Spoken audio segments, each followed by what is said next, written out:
નિશાબેન રસુલભાઈ અમલિયાલ છે। મારું પુસ્તકનું નામ ભગવાનની મરજી છે। એક સોમા બજારમાં ફરવા ગયો હતો, ત્યારે તેને ઘણું બધું વસ્તુ ખરીદ્યું હતું। ત્યારે તેમાંનું એક કોળું ખરીદ્યું। ત્યારે તેને એક કોળું ખરીદ્યું, એની સાથે ઘણું બધું વસ્તુ ખરીદ્યું હતું। ઘણું બધું વસ્તુ ખરીદ્યું ત્યારે ચાલતો ઘેરે જાય છે। થાકી જતા થોડે જતા બેસી જાય છે, પછી પાછો ચાલે છે, પછી થોડે જતા બેસી જાય છે। એમ કરતો ઘેરે પહોંચી જાય છે।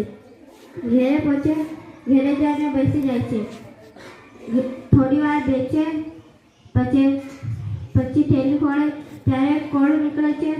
તેને કાપે, તેમાં ત્યાં ચાંદીના સિક્કા મળે છે।